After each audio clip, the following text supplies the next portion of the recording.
Hey everyone, how's it going? Lost in Oblivion here. I know it's been a while since I've uploaded a video, but I kind of want to get back into it, so I guess we'll see how this goes.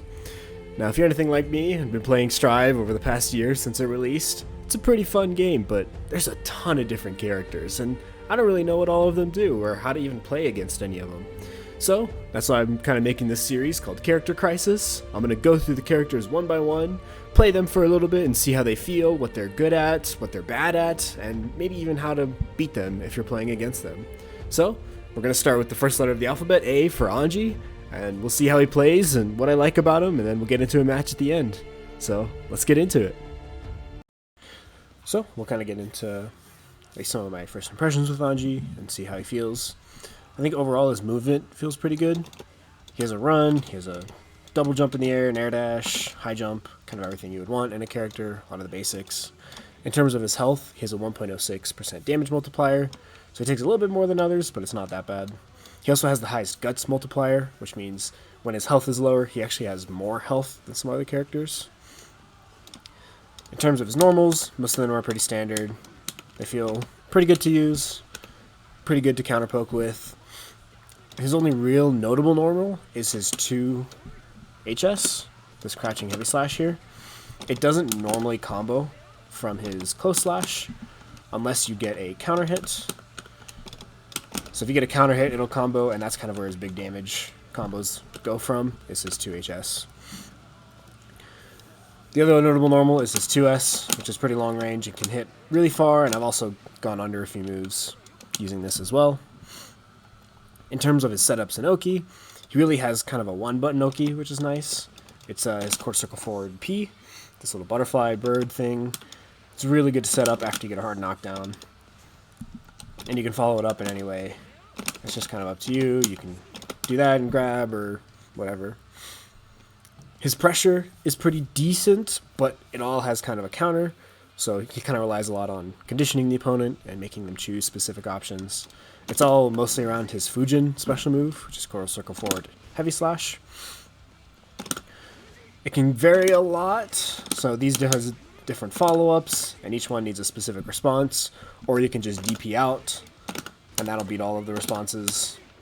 But usually you just want to kind of keep looping this pressure. A few of these options are plus, especially this one right here. You can just kind of keep doing this if they don't want to do anything, but they can jump out of it.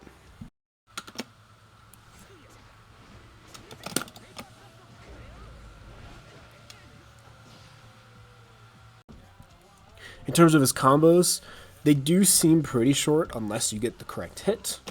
So his basic combo is close slash, far slash, heavy slash, Fujin into heavy slash, which is kind of that overhead part of it. If it's on block, you kind of want to do the slash follow-up afterwards, but that won't combo on hit, so you kind of have to be aware of if you get the hit or not. If you go into his standing heavy slash, that also knocks the opponent up a little bit, and you're able to get his charged quarter circle forward S, and that kind of leads into some of his bigger combos. And you can actually get a free wall splat into an overdrive if you want. In terms of some of his basic Roman cancel combos, you just go ahead and do the same basic things, and then when you Roman cancel, you want to hit with the 2 HS, and then into your charged quarter circle forward slash. That'll push them up in the air. And then his overdrive combo, for some reason you can cancel after Fujin into your overdrive, and it's pretty consistent. Yeah, it even works on standing opponents for some reason, and it works pretty well. So even if you go into your special move of Fujin, you can still get an overdrive afterwards and break the wall or get more damage, whatever you need. One tip I have real fast too is that the tip of his kick goes a little bit farther than his sweep. So sometimes it won't combo at max distance. That's caused me a little bit of pain sometimes. The other thing is, even if he's far away or being zoned by projectiles, one of his special moves, quarter circle forward kick, is the spin thingy. It can actually parry attacks, and there'll be a slowdown effect when he does parry something, and that can allow you to maybe get in or punish something. But all of the spins can be grabbed, so that's kind of your way to deal with it, is you can just grab him out of the spin. If he holds any of his like Fujin or the one that goes up in the air, Ku, during that spin he can still parry things, but it will stop the attack of whatever is coming out. So yeah, he relies a lot on conditioning the opponent and these Fujin mix-ups and trying to loop his pressure and really just make sure he kind of sticks to the opponent and make sure they can't get out. He also has a pretty strong anti-air in his 6P. It feels gigantic, and you can get a Fujin afterwards and still follow up, which is pretty nice. His quarter circle forward slash also has a crazy air hitbox. It only hits air opponents, but it's pretty generous in hitting opponents in the air. His other thing is, yeah, a lot of his big damage combos really rely on this 2 HS or his standing HS. So as long as you can get into either of those, then you're going to be really getting some good damage with him. But yeah, so final thoughts. He feels pretty fluid. He does really well when the opponent is conditioned and they're not expecting certain moves, or you can really just lock them down and keep looping your pressure. I think one of his biggest cons, though, is that he can't get good damage and Oki at the same time. So if I do like that, they get up immediately. It's not a hard knockdown. If I try to go into this, if I try to set up butterfly, the opponent has a ton of time to react. The only 2 ways I really found that he can get hard knockdowns is through his crouching dust or a throw, and then you can set up butterfly reliably. Also wouldn't recommend using butterfly in neutral, as it just takes so long to come out, and I've been hit out of it many times.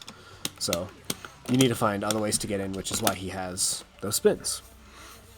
The other thing is you definitely really need a strong understanding of how to condition opponents and make them look for certain things and know when to cancel into those things and when not to do that.